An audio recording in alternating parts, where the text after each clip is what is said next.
Well, the despair just keep on continue. To be honest, I actually did not want to review this chapter because I just felt it was too much heavy on the despair.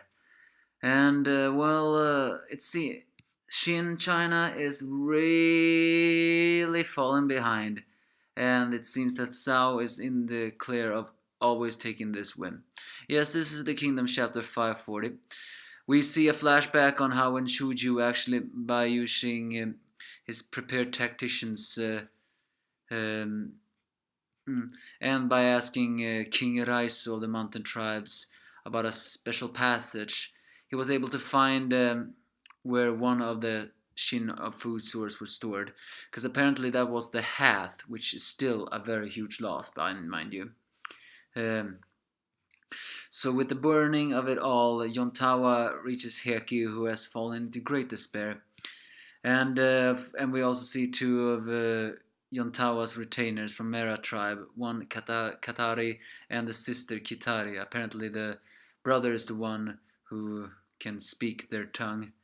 Of course, Heki, while uh, um, the Heki do not want to take the supplies of Yontawa. I mean, again, Heki is treated a little bit as a joke here. Of course, and he want to ask Kanki for supplies, but that is also not something who's really gonna save it. In the end, they have to rethink the strategy. The next day, Heki enters the battlefield burning with anger, but he still falls into the trap, and his troop gets gunned down by Shunju, so they cannot ask Kanki for reinforcements. Back on the Shuikei plains, we see Oten's army again, and apparently Riboku has made a move about entering with reinforcements from their central army, 10,000s, led by the snake head-like general. As the morale begins to shake, Osen of all people actually holds a rousing speech, saying that and he strangely mentions his father, although of course he doesn't call him by father in this word.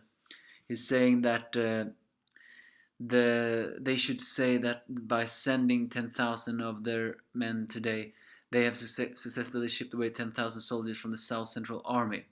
So as long as they battled of attrition, then Ocean Central is sure to pounce when a large enemy gap has been made and land a killing blow. So he encouraged them all to win here for the sake of their commander and everything else.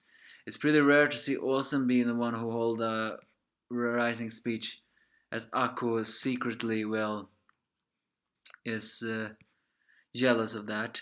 He just holds some small words. As they all ride up, Riboku says that their shares will fall silent enough, as he mentions the last great heaven called Rinshuyu.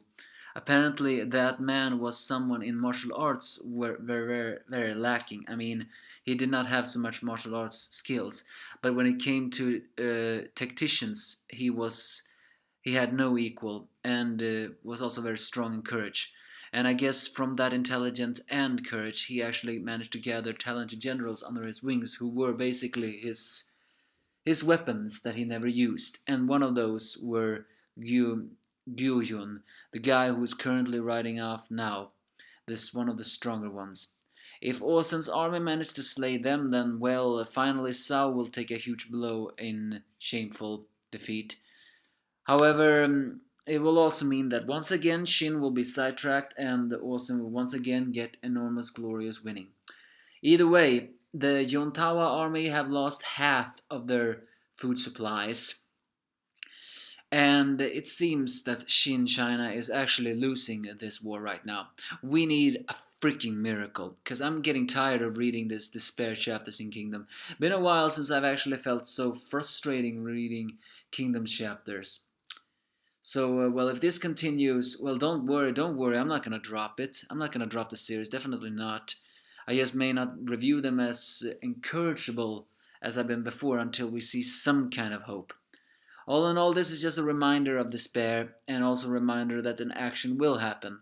Will Ohon army push back this Shunju this Gyun, or will we see another despair? Who knows? We need to see a little bit despair on the south side, so if they manage to defeat this guy, as I said before, then yeah, that should be sweet. But again, that will also mean that Ohon, of all people, get that, while Shin, of course, gets nothing. So give me your thoughts if you have any.